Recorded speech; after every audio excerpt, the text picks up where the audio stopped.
이번 시간에는 3장 지역복지 실천의 이론기초를 다뤄보도록 하겠습니다. 이론기초에서 한 문제는 반드시 나오고 또 어떤 두 문제도 나올 때가 있습니다. 자, 이론기초를 보면 약 10개의 이론을 제가 이게 쭉 제시를 했는데 그 중에 주로 나왔던 이론이 바로 생태학 이론, 또 그러면 권력 의존 이론, 또 그런가 하면은 기능론과 갈등론에 대해서는 보편적이어서 자, 이런 점들 주로 나왔습니다만 어떤 개념은 한번 쭉 정리해 보도록 하겠습니다. 먼저 이 지역복지 실천의 이론으로서 지역사회는 하나의 시스템, 하나의 사유체제로서 의미를 갖고 있지 않습니까? 그래서 사유체계 이론을 하나의 이론 기초로 하고 있는데 여러분들이 인간행동과 사유환경에서 배운 것처럼 사유체계에 대해서 여러분들이 떠올리면서 이론을 전개해 가시면 됩니다. 거기에 있는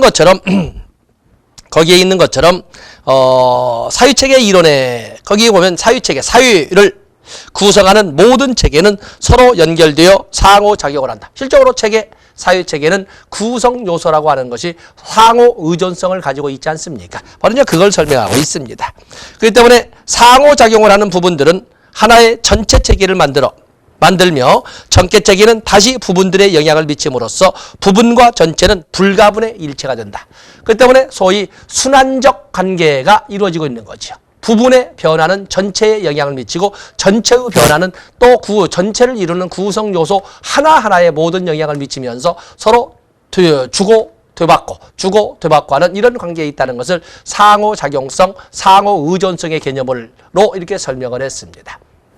그리고 사유체계 이론에서는 모든 체계는 개방체계, 환경과의 상호작용을 당연 전제로서 설정하고 있다는 것도 같이 적어놨습니다. 그러면 이것은 지역복지 실천에 뭘 어떻게 적용한다는 것이냐? 2번에 있는 것처럼 부분의 변화는 전체의 변화는 부분에 서로 주고받는 이러한 상호작용성이 있음으로써 부분과 전체는 불가분의 일체가 된다라고 나눌 수 없는 하나가 된다라고 설명한 것처럼 역시 2번의 1번도 가족, 집단, 조직 등과 같은 지역사회의 하위체제들은 하위체계의 행동은 전체 지역사회뿐만 아니라 그 전체 지역사회의 변화를 통해서 또 다른 그 지역사회의 구성요소들에게도 영향을 미침으로써 모든 지역사회의 구성요소들은 불가분의 하나로서의 존재 가치를 갖고 이 하나하나의 하위체계라고 하는 구성요소들은 지역사회 자체와 불가분의 일체의 의미를 갖는다라고 해서 개념의 2번과 그리고 거기 실천의 적용의 1번을 같이 연결시켜서 보시면 되겠습니다.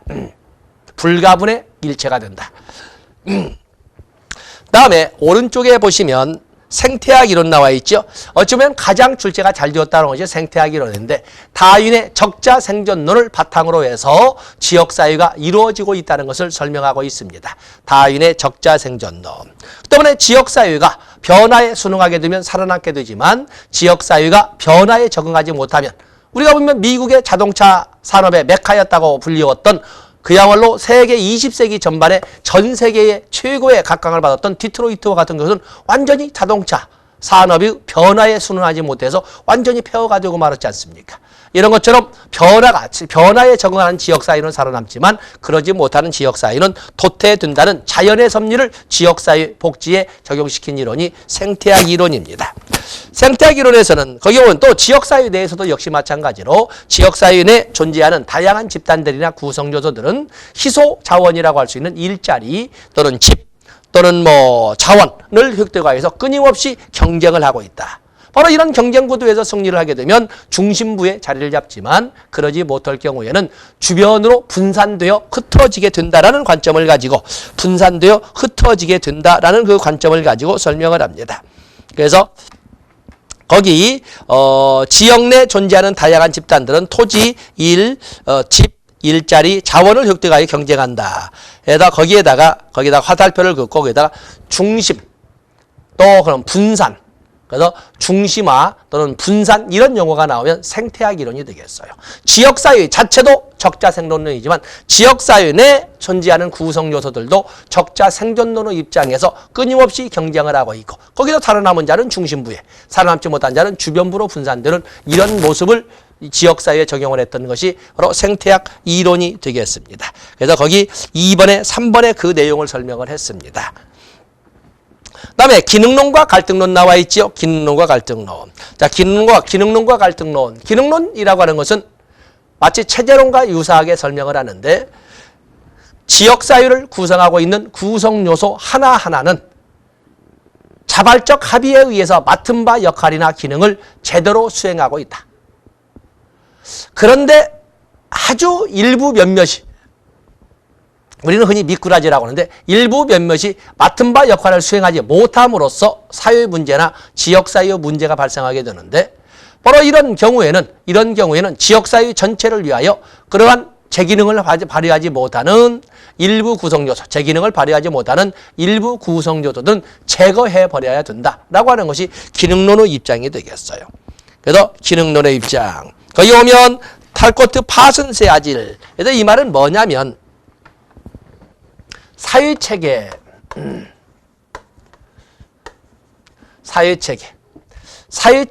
기능을 사회체계의 분류. 탈코트 파슨스의 이론이 있습니다만, 지역사회를 포함한 사회체계의 분류를 문화체계,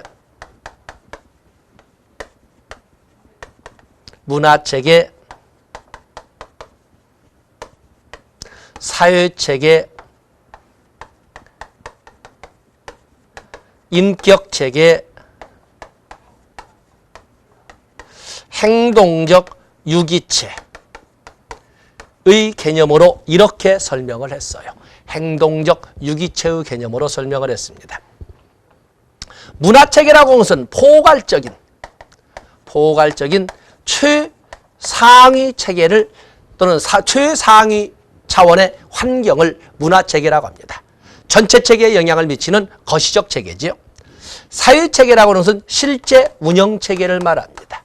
실제 운영 시스템, 운영체제를 사회체계 또는 사회체제라고 합니다. 정치제도도 있고, 체계라고 하든 체계라고 하든 제도라고 하든 시스템 아니겠습니까?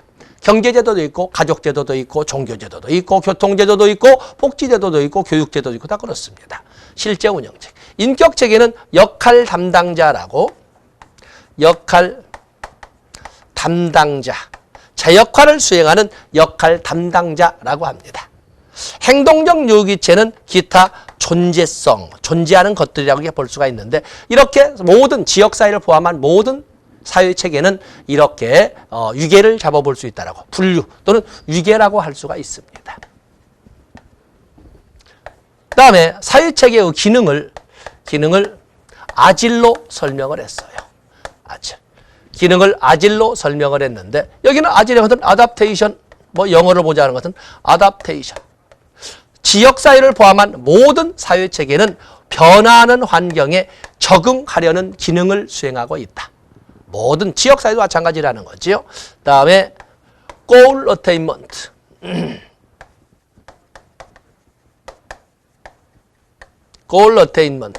모든 사회체계, 지역사회를 포함한 모든 사회체계는 이렇게 설정한 목표를 달성하려는 이런 기능을 수행을 한다. 그리고 인테그레이션,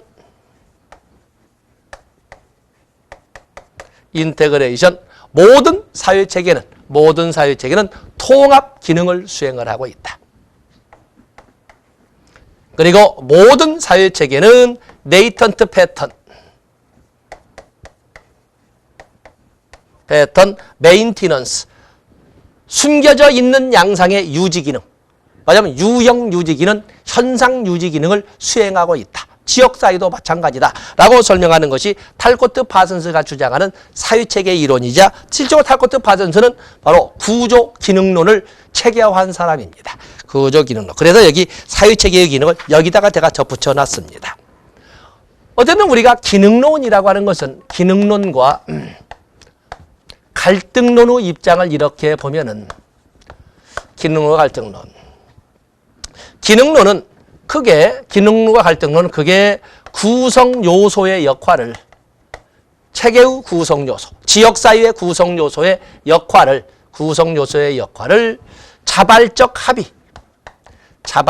합의, 또 그런 거면 기능적 조정, 말하자면 역할 분담이죠. 자발적 합의로 각자 할 일을 정하고 서로 도와가면서 상호 의존성 속에서 서로 도와가면서 전체를 위해 헌신하고 있다라고 체계의 구성요소, 지역사회의 구성요소를 그렇게 바라봅니다. 그렇기 때문에 이러한 구성요소로 이루어진 지역사회는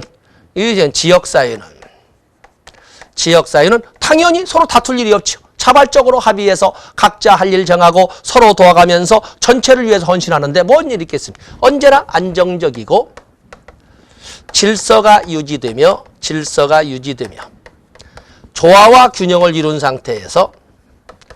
조화와 균형을 이룬 상태에서 하나로서 하나가 된 통합된 모습을 보여주게 된다라고 바라보는 것이 기능론적 관점에서 바라보는 지역사회 또는 기능론적 관점에서 바라보는 시스템이 되겠어요. 그에 비해서 갈등론은 구성요소를 어떤 존재로 보냐면 구성요소를 자발적 합의에서 서로 할 일 정에 일방적 강제에 의해서 억압과 수탈만 수행할 뿐이고 일방적 강제 또는 억압과 수탈만 자행하거나 억압과 수탈을 당하기만 할 뿐이고 서로 돕기는커녕 끊임없는 대립 구도 속에서 자신만을 위한 또는 자기 집단만을 위한 투쟁을 하고 있다라고 이렇게 지역사회의 구성요소 또는 체계의 구성요소를 설명하고 있는 것입니다. 그렇기 때문에 이렇게 이루어진 이런 구성요소로 이루어진 지역사회란 또는 시스템이란 언제나 변화가 우리가 좋게 해서 변화라고 표현하지만 언제나 뒤집어졌다 맺혔다 서로 끊임없이 엉망진창이 되듯이 뒤집어졌다 맺혔다가 반복되고 있고 질서가 유지되기보다는 이합집산이 반복되는 과정 속에서 조화 균형보다는 갈등의 보편화 그리고 분열의 보편화가 나타나는 현장이다라고 이렇게 바라보고 있는 것이 갈등론에서 바라보는 관점이 되겠습니다.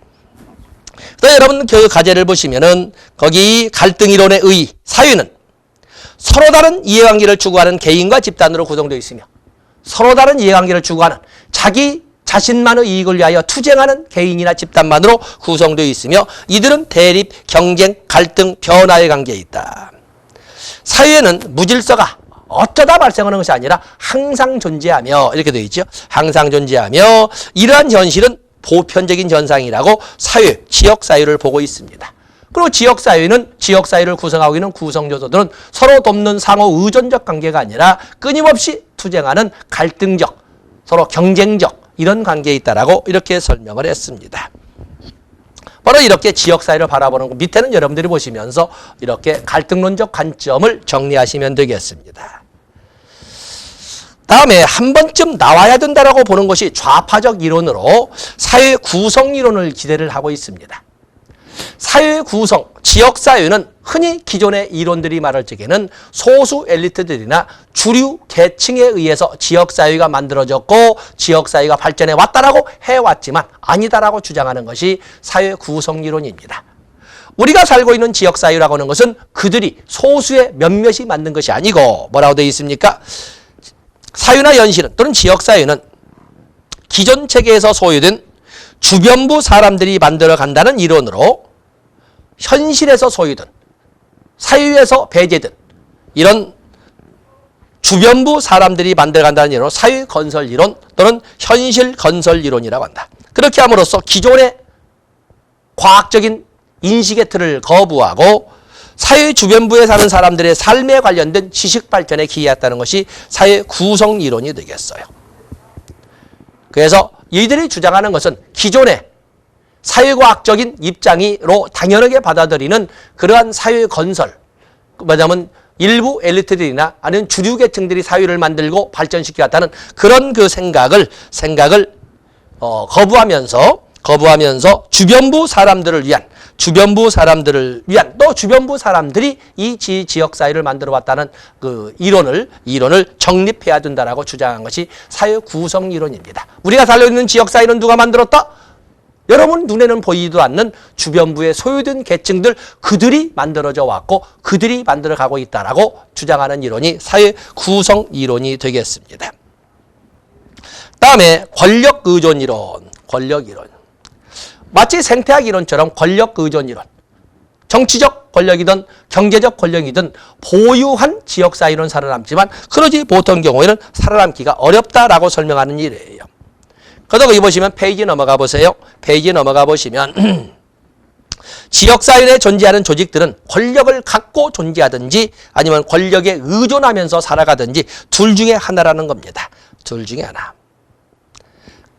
그래서 거기 보시면 2번에 1번 균형적 자원의 확보는 지역사회 조직이 생존하기 위하여 반드시 필요한 조건이다. 만약에 자체 자원을 확보하지 못하고 외부 자원에만 의존하게 되면 자체 자원을 확보하지 못하고 외부 자원에만 의존하게 된다면 지역사회 내 조직에 또는 지역사회 조직에 또는 지역사회를 구성하는 구성요소의 능력이나 역량은 제한될 수밖에 없다라고 하는 것이 권력 의존 이론이 되겠습니다. 바로 이 권력에는 정치적 권력도 있고 경제적 권력도 있고 정치 경제 이론이라고 이렇게 쓰는 책들도 있습니다. 정치 경제 이론. 그렇기 때문에 정치적 경제적 권력을 확보한 지역사회 또 지역사회 내에서 정치적 경제적 권력을 확보한 구성요소는 힘을 가지고 살아가지만 그렇지 않을 경우에는 제한된 역량을 발휘할 수밖에 없으면서 존재하게 된다라고 하는 것이 권력 의존 이론이 되겠습니다. 그다음에 자원동원 이론도 역시 권력 의존 이론에 참 가까운 것이 되겠습니다만 자원동원 이론. 거기 보시면 2번에 지역사회 복지는 조직 구성원의 확보 등 자원동원을 통해서 증진될 수 있다고 보는 이론으로 사회운동 조직들의 역할과 한계에 대한 이론이 바로 이 자원동원 이론이라고 합니다. 그래서 거기 보시면 여러 가지 특히 자원동원의 방법으로 사회운동도 있고 사회저항도 있고 성공적인 사회운동을 위한 이런 방법으로 그 구성원들에 대한 사기 진작이라든지 동기유발과 같은 것을 쭉 나열해놨습니다. 결국에 우리가 자원을 동원하기 위해서는 사회운동을 통해서 결집력을 높이거나 아니면은 또 대중의 지지를 끌어내거나 이렇게 해야 되는데 그것이 보다 효과적으로 되기 위해서는 지역 주민들이나 구성원들에게 사기를 진작시키고 동기를 유발시킨 그래서 응집력이나 동질감을 좀 더 강하게 가질 수 있도록 해야 한다 하는 이론이 바로 여기 나오는 자원동원 이론이 되겠어요. 그다음에 사회교환 이론. 사회교환은 호만스 또 블라우가 대표적으로 있는데 권력의존 이론을 이끌어간 권력의존 이론을 변혁시킨 것이 사회교환 이론입니다.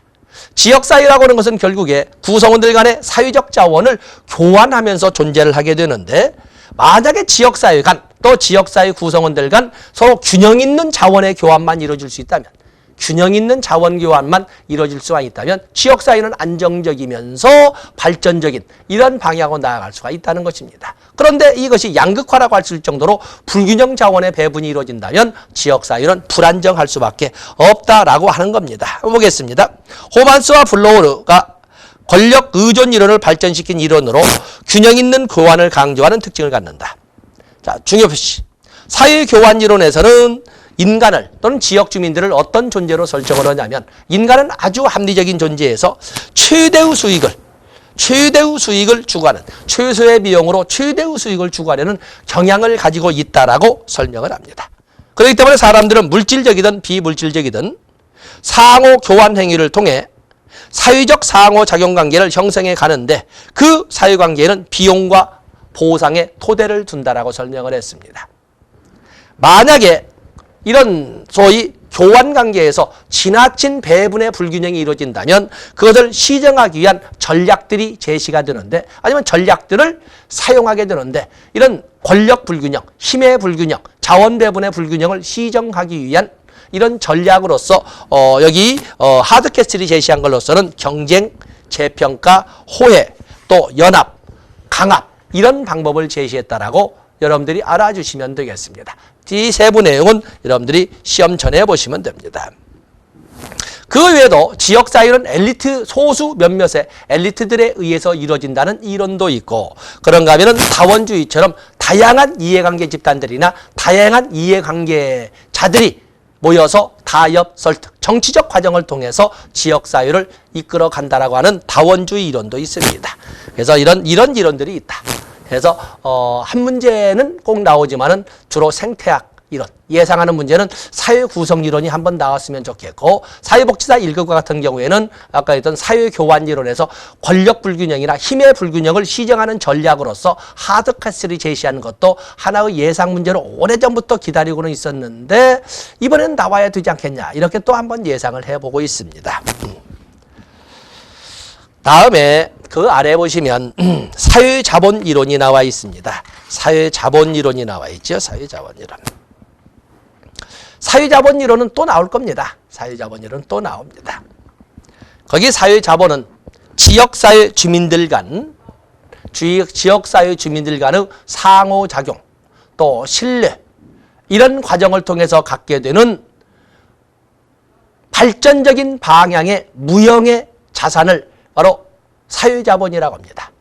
사회자본은 사용하면 사용할수록 그 유동성은 자꾸 커져서 발전적인 쪽으로 확대되어 간다는 특징을 가지고 있습니다. 한번 읽어볼까요? 사회자본이란 상호이익을 위한 협력과 조정을 용이하게 하는 사회적 특성. 상호이익을 위한 협력과 조정을 용이하게 하는 사회적 특성을 가지고 있다. 즉 사람들이 서로 믿고 협동심을 발휘하게 만드는 신뢰, 규범, 네트워크 등 사회적 맥락에서 발생하는 일체의 무형의 자산을 사회자본이라고 한다. 사회자본은 인적자본이나 물리적 자본처럼 생산활동을 증진시키는 역할을 하고, 그리고 디귿번의 둘째죠. 사회질서를 가능하게 하는 역할을 합니다. 사회질서를 가능하게. 이응번에 보면 어떤 이 사회자본이라는 것은 사용하면 사용할수록 그것이 발전적인 방향으로 확대되어 간다는 특징을 가지고 있는데, 거기 이응번에 보시면 사회자본의 증진 방안으로는 사회적 관계를 증진시키는 포괄적 이해관계자들의 참여 촉진, 참여 나와 있죠. 협력적 의사소통적 접근, 이런 등등을 통해서 사회자본은 얼마든지 증진될 수 있다. 고정이란 단어가 나온, 지금까지는 보통 서비스로 고정이란 단어가 나오는데 사회자본은 사용하면 사용할수록 자꾸 발전적인 방향으로 확대되어 가고 증가되어 간다는 특징을 여러분들이 꼭 알고 있어야 되겠습니다. 무형의 자산을 말하는 인적 자본이 아니라 사회 자본입니다. 인적 자본은 보통 우리가 기든스의 사회 투자 국가, 인적 자본 투자 이런 거에서 인적 자본이 나오지만은 이것은 사회 자본이지 않습니까? 인적 자본은 밖으로 드러나 보이는 인간 자원에 대한 자산을 말하지만 이것은 무형의 자산이라고 설명을 했습니다. 그래서 사회 자본 또 나옵니다. 가지고 가셔야 되겠습니다.